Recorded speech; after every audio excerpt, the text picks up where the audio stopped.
Thanks everyone for coming along. Really appreciate you taking your time out of your day to come here and listen to me drone on for 9 minutes. We will try and keep it interesting. We've got lots of facts and figures. The purpose of these presentations is a lot of the conversations I have on the doorstep tend to last at most 20 or 30 minutes, and whilst they're engaging, people generally have other plans, and we're trying to get around as many people as possible.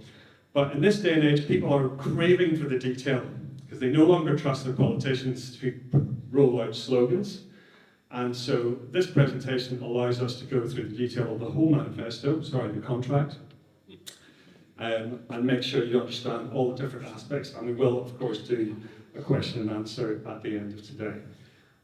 Before I get into the presentation, I'm just going to hand you over to my colleague, Nick, who's going to introduce himself, and then we'll get into the details of the presentation.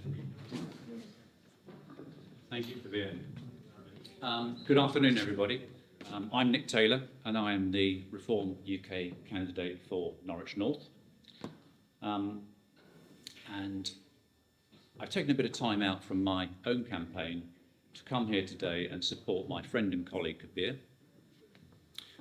People often ask me why a man of a certain age who's running a business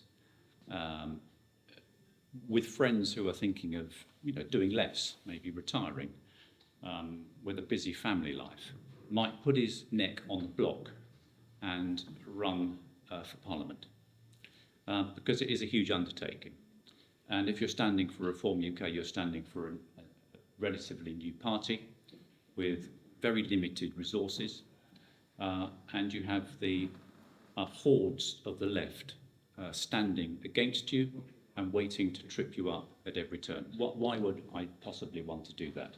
And the honest answer is that I have two sons, and I fear that my sons will not grow up in the same country that I did. For example, in my 20s it was the 1980s, and in my 30s it was the 1990s. So I know, as many of you will know, if you're my age or older, that our country was far greater in those days than it is now. So when we say we want our country back, we're not talking about some rose-coloured spectacles, halcyon dream of England. We're talking about a country we had only 25 years ago. So that's why I'm doing it, that's why Kabeer is doing it, and that's why every candidate I've ever spoken to is doing it. We are extremely motivated people. Now, over the last few weeks, Kabeer and I have been doing, as have all the other candidates around Norfolk, been doing hustings. And we find these really interesting, not just because of the questions that are being asked, but the answers that have been given. And we have all found that when we're sitting next to the Conservative, the Liberal, the Green, and the Labour candidate, we are the lone voice. We are the lone voice on the big issues. We're the lone voice on taxes. We're the lone voice on immigration. We are the lone voice on big state authoritarianism. We're the lone voice on all of this sort of woke stuff that we've seen creep in over the last 10 years. We are the lone voice on net zero and energy policy. All the other parties on the left, the Greens, the Liberals, Labour, and I am depressed to say the Tories, all have the same responses to questions, and they too now should be considered to be on the left. So moving forward, Reform UK will be the only voice of opposition in this country. But let me give you the good news. On Thursday, we will win between 4 and 6 million votes. We will win between 10 and 20 seats, and this will give us a bridgehead into Parliament. And it will give Britain, again, an alternative voice. As we speak, Nigel Farage is doing a rally at the NEC in Birmingham. This is the biggest political rally that has taken place in our country for a quarter of a century. Who else could sell out the NEC? Certainly not Labour, certainly not the Tories. Maybe Taylor Swift.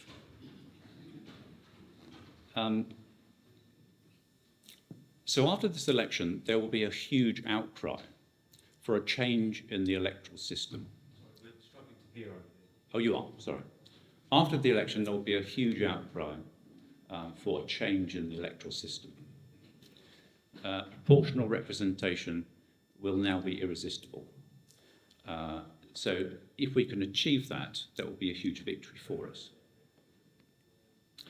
The other bit of good news is that apart from the 4 to 6 million people that will vote for us, people like you, there are millions of other people in this country who think just the same as you do about the big issues.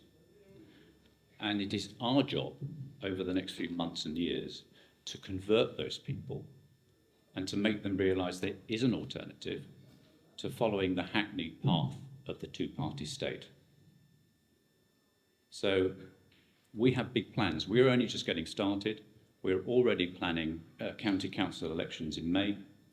So there's everything to play for, and we need all of you to join the fight. Thank you.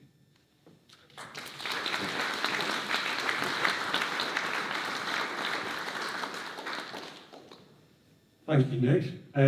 Just to reassure you, I know some of you will be thinking about the match after, and I'm sure you're desperate to watch England pass it across the back for 90 minutes. But yeah, not to worry, we will make sure you finish before 5 o'clock if any of you are trying to watch the match. Okay, so where are we? We've had obviously 14 years now of Tory rule, and we've got, I don't need to spend too much time on this, highest taxes for 70 years, the highest government spending for 50 years, highest inflation. We know that there's so much that is broken with our society and how it works. And I'm not a conspiracy theorist, but there is a lot of people who want more and more centralised control from government, whether that's at a UK level or a European level or a global level. And that's the trend that we're seeing around the world. And Reform UK stand with many other parties in Europe and abroad who are trying to fight against this. We do not want to see more and more centralised control, which means more and more taxation and more control over our lives. We very much stand for individual freedom. So what have we seen over the last, really since 2000, the last 20 years? We've seen the war in Iraq, where we lost trust in our government. My generation, for the first time, lost trust in our government over that conflict. We saw the great financial crisis, where we lost trust in our banking system, the sovereign debt crisis and the migration crisis, where we lost trust in Europe, and the Brexit crisis. And I call it a crisis because really it did become a crisis where the vast majority of MPs wanted something different to what the vast majority of people had voted for. And then with COVID and every crisis since, these crises are coming along more frequently now, and with less time in between each one. What's next? I mean, are we looking at global conflict? Many people think so. Are we looking at a debt crisis? Or potentially we're looking at a currency crisis if governments around the world continue to print money in the face of ever-challenging debt problems. If printing money works, Zimbabwe would be in the G7, but they're not. So the question I'm asking is, have we seen this pattern before? I heard about this book a year ago and started and had a good read of it. It's called The Fourth Turning. What it does is it says, history doesn't repeat exactly, but it rhymes. And you can go back over 500 years of Anglo-American and Western European civilization and find that every 80 to 100 years, we go through this period of conflict. And you can think back 80 years ago, the interwar periods. You can go back 80 years before that and think about the Civil War in America, the rebellion in Ireland, the rebellion in India. 80 years before that, the War of Independence in America against Britain, the French Revolution. These cycles repeat. Okay, so if we are in a cycle, then that gives us hope that there is a way out of this. What is the cause of it? There's generational attributes that we see. There's 4 generations within these 80 years that repeat, and you see them every 80 years. And they can be summed up by hard times create strong men create good times create weak men create hard times. and you don't have to think very hard before you conclude which period we're in.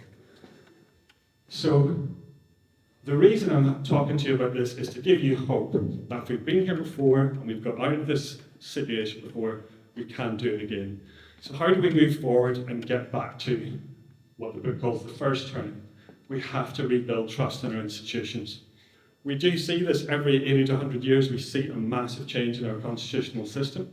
We saw it last time with the 1911 Parliament Act, which changed many things, including giving women the right to vote and lowering the voting age to 18. And we need to go through that period again. So we believe in proportional representation because every vote counts.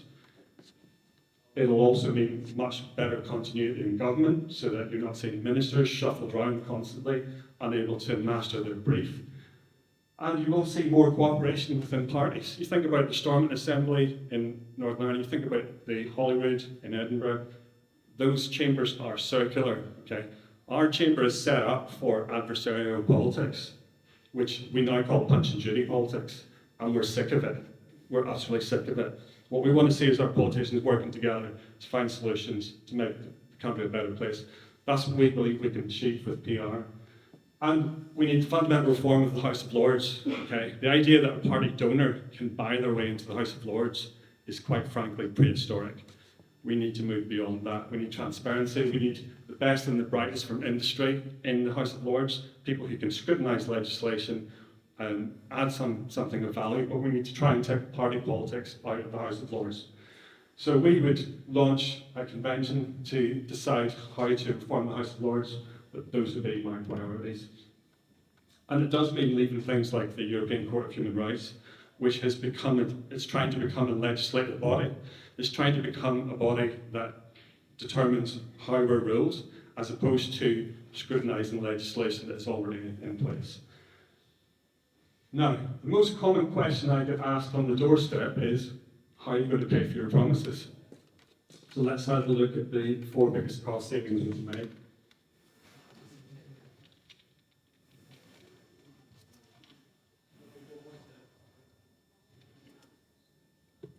Okay, net zero is the biggest one.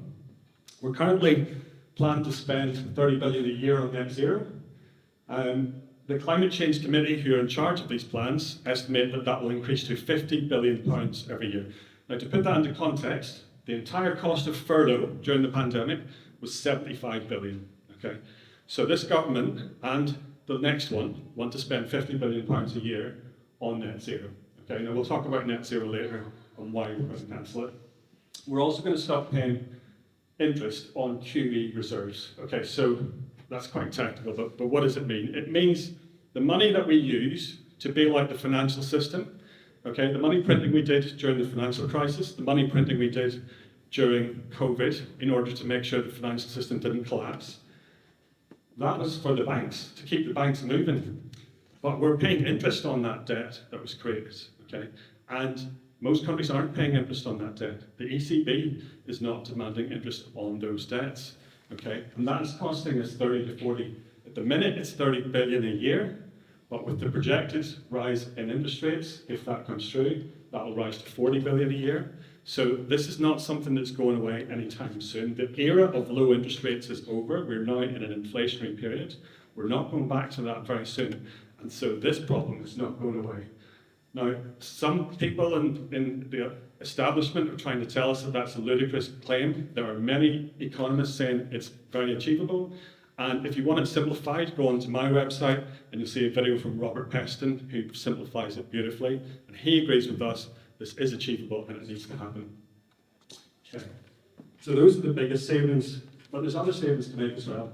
Cut foreign aid by 50%. Okay, now, it's not that I don't believe in charity. I can tell you I very much believe in charity. I spent, when I graduated from university, I went to India, I worked for an NGO helping kids in the slums of Delhi. And I ran the London Marathon and raised thousands of pounds for a childline. So I very much believe in charity, but I do believe that charity is a private decision for private citizens to make. I don't believe it's the responsibility of government. The responsibility of government is to step in when the private sector can't take care of these things. So it's not up to our politicians. When we're running a deficit of 5% of GDP and our debt is 100% of what we are worth, okay? I'm a mortgage advisor. If you came to me and said, I owe 100% of what I'm worth and I'm losing 5%, every single year, I'd tell you, sorry, we can't help you. That's the state we're in, and it's irresponsible for the government to continue to spend 12 million a year on foreign aid when we're in this situation. We are not the 5th or 6th richest country in the world. This gets trotted out by the left all the time. Okay, just because we've got lots of people in this country does not make us rich. We are the 27th richest country in the world on a per person basis. So we cannot afford to keep spending this money on foreign aid. It's used as a way to buy, to negotiate for weapons purchases and things like that. Okay, and cutting bureaucracy, we are the only party that's talking about saving money in government. Okay, so saving money in government, can be done. It needs to be done through administration savings, and we're in a period now where artificial intelligence and digitization can be used to save money in a massive way. We've seen it in the private sector, where companies have saved an absolute fortune by going paperless, and we want to see government go paperless as well. We can simplify the tax code. Currently, our tax code is 21,000 pages long. Singapore, Hong Kong, 500 pages long. Okay, it's an absolute scandal. Okay, and who's making money out of this? It's accountants and lawyers. Okay, we need to really simplify the tax code. And having a complicated tax code makes it far easier for the wealthy elites to avoid tax, because it's that complication that the expensive accountants can use. When we simplify it, it becomes far harder for them to avoid tax, and we simplify the costs of government as well. You can see all the detail. There's lots more information in our contract if you want that detail, so you can do that in your own time. So what's the point of these savings? Is to allow us to cut taxes to turbocharge economic growth, okay? Now, we believe in productivity, not GDP growth, okay? What does that mean? GDP growth is what the media focus on, okay? If you allow 2 million people into a country in the space of 3 years, then yes, your GDP will grow because there's more people here spending. But that doesn't make us all better off, okay? Not on a per person basis. Per person, we're in the worst recession this country has ever seen in our entire history, okay? We need to see productivity growth. That means each person is more productive, and we do that by investing in automation. Business invests in automation, that makes us more productive, okay? If you book flights on your app instead of going to a travel agent, you're saving money for the whole economy, and that creates productivity. So when we invest in machinery and automation, that's how we get to productivity. But we've had a huge productivity gap for the last 20 years. Guess what? Since the mass migration experiment started, our productivity growth has been getting worse and worse and worse. And so it stands to reason. If you've got an unlimited supply of unskilled labor, then you don't need to invest in automation. You can continue to access low wages. And that's what big business has been doing. And you can see it in your local high street. 20 years ago, you couldn't get a hand car wash for £7. You would have had to go to a machine to get it for that price. Now, there are millions of migrants across this country who will do hand car washes for very little money. And that's just one small example that's happening right across the economy. Okay. So, what are we going to do to help boost the economy? So, we believe in lowering taxes for working people. That means lifting the basic rate to £20,000 a year and the higher rate to 70. That's where it should be. If it had been keeping up with inflation over the last 20 years, it should be at 70,000, not where it is today. That's stealth taxes, okay? I remember the Conservatives going after Tony Blair for introducing stealth taxes, but they have done the exact same thing over the last 14 years. And we need to do that. We will raise money in other areas when we do that, okay? If you're on £20,000 a year, you might not pay any income tax, but the 99.9% of your income will be spent in the economy. So we'll get that back in VAT receipts, and we'll get that back in jobs that are created.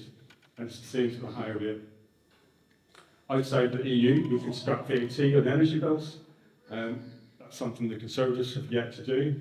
And we can lift the stamp duty threshold to 750,000. And why would we do that? It's exactly the same reason. Anytime somebody buys a house, the first thing they do is they put in a new kitchen, a new bathroom, carpets, they paint it, they do this, that, and the other. They also have to employ solicitors or estate agents in order to make that move possible. So stamp duty gums up the housing market, it vastly reduces the transactions, and we'll get all that money back in extra VAT receipts from the money that is spent on those services and on those goods when they move into the property. Okay, corporation tax. Now, getting a bit technical into economics here. There's something called the Laffer curve in economics. And what it means is, it's really common sense. What it says is, if you put taxes up too high, you will actually raise less money because you will scare people away. So how do we know this? We saw this in France when, if you remember, President Hollande put the income tax rate up from 50% to 70%. It raised less money, he was forced to bring it back down again. We've seen it in Ireland famously, who has a corporation tax rate of 12.5%. Ours is 25%, double. And Ireland raises 3 times as much corporation tax as we do on a per person basis. We saw it during the coalition years. Our corporation tax was 28% and they reduced it to 19% during the coalition years, and corporation tax revenues never fell. So some rates, not all, but some tax rates do raise more revenue when you cut them, and corporation tax is the best example of that. The Republic of Ireland has turned itself into the absolute engine of European growth, and we can do something similar. Our policy is to take corporation tax down to 20%, take it down gradually, and then from 20% down to 15%. If we do that gradually, at the right time, at the same time as cutting spending, then you will not see the kind of crisis that Liz Truss created, okay? What Liz Truss did was she tried to do those tax changes, which was 40 billion in tax cuts, at the same time as she did a 150 billion pounds spending pledge, at the same time as the Bank of England was quantitative tightening, which means it's bringing back all the money that it printed, which is pushing interest rates up, at the same time as the worst inflation crisis we've seen since 1973. So to do those tax cuts at the same time as those other 3 things were going on at the exact same time was the most irresponsible thing I've ever seen. Okay, so I'm no fan of Liz Truss. Okay, these things work because we've seen them work time and time again in other countries, but they have to be done slowly and they have to be done sensibly. And there you have the proof. So it's not just about tax revenues, it's about getting control of our debt. If you remember the sovereign debt crisis in 2012, we had to bail out Ireland because their debt crisis got so bad. Okay, but what they did, and during that time, they had the EU and the IMF come in and they tried to make them put up their corporation tax and they refused. They knew that that would be their way out, that would be their engine for growth, and they held it, they kept it going, and what they've seen now is their debts have gone down to 40% of GDP, while ours have gone up to 100% of GDP, because our tax rates have gone up. Now, I'm going to give Rishi Sunak some credit here, because he actually had a great idea once. Many of you won't have heard of this. It's called the super deduction. What it meant was you got full expensing. If you were a business that was investing in machinery, investing in expansion, you got handsomely rewarded for that because you were helping the economy grow. Okay? And being a great idea, he cancelled it. So we've not had it since Q2 of 2023, and as a result, investment in Britain is starting to fall back again. That's something I'm pushing for. It's not in our contract, but it's the kind of thing that you'll see with a pro-business, pro-growth party like ours.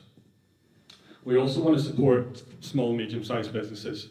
Are any of you in here IR35? Used to be, okay. So just for those of you who don't know, IR35 is normally for contractors, IT contractors, software engineers, that type of thing. People who are highly skilled, but they're taking all the risks of a sole trader, okay, same as any plumber or a painter or decorator. They're taking all those risks. They don't have maternity pay, paternity pay, they don't have holiday pay, they don't have sick pay, but the government is taxing them the same as if they're employed. That's an absolute scandal. Okay, so we would scrap IR35 rules. We would lift the VAT threshold to 150,000. Once again, that is where it should be, given inflation. It was at 80,000 for years. It's gone from 80 to just above 90. Okay, so there's many, many small businesses that are paying 20% VAT that should never have been in that. Again, it's a stealth tax. It's just grown and grown and grown. So we would lift that, and that would cut red tape for small businesses massively. Okay. The biggest one I like is business rates. So I used to have a small business. It was a small gourmet burger restaurant. I'm sure you can tell I like my burgers, given my suit size. But what I found was when I was making the decision for which premises to locate, okay, I was looking at small premises which had business rates of 4,000 a year. Rent was about 12. I was looking at a bigger one which had rent of 30,000, but the rates were 30,000 pounds a year. That would have been 60 grand a year out the door before I'd lifted a finger.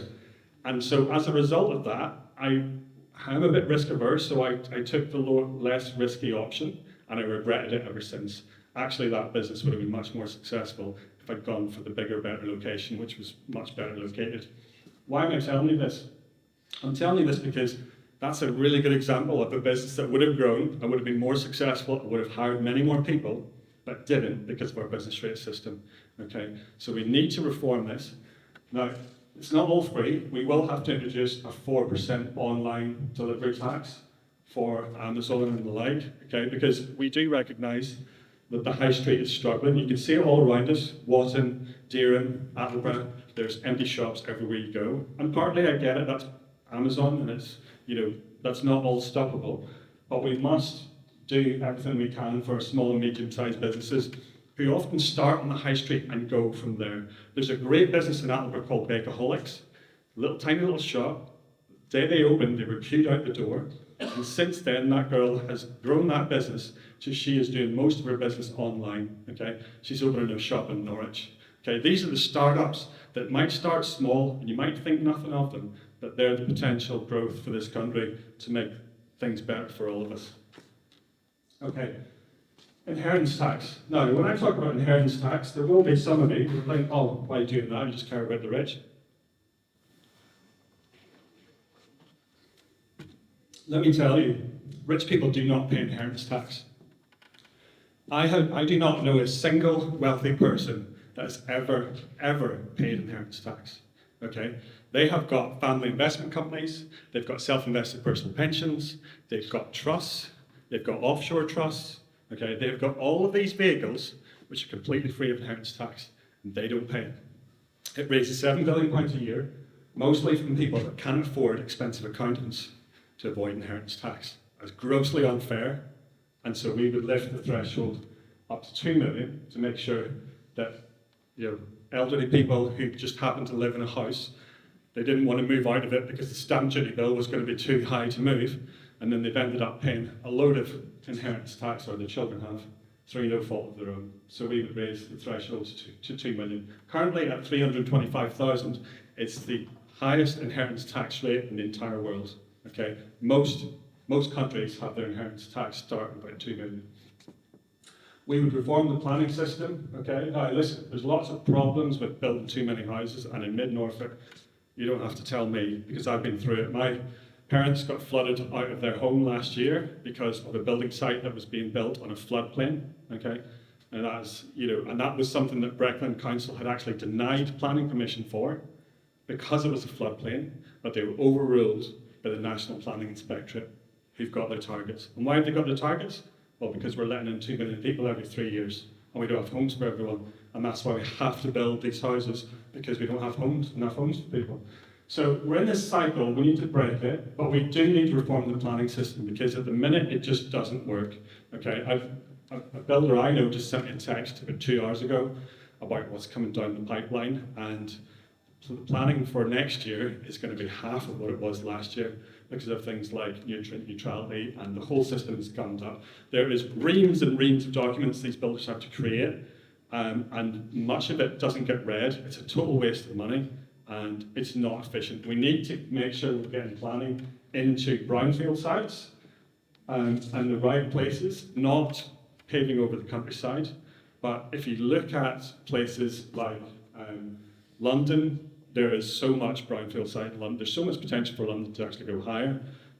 That's the solution. London, Cambridge, cities like that need to go higher, and that's how we'll get the extra capacity we need without having to build in floodplains, of which there are many in Northwest. Okay, so we would roll back all of the buy-to-let changes. Okay, George Osborne started a war against landlords in 2016. Okay, and what has been the result? Rents have gone through the roof. Now, this is just logical. If you want less of something, you tax it. If you want people to drink less sugary drinks, you tax them. If you want them to drink less alcohol, smoke less cigarettes, you tax them. So if you just keep putting up taxes on landlords, you will have less rented accommodation, and rents will keep going up and up and up. And that's exactly what we've seen over the last 10 years. Rents have pretty much doubled from about 10 years ago.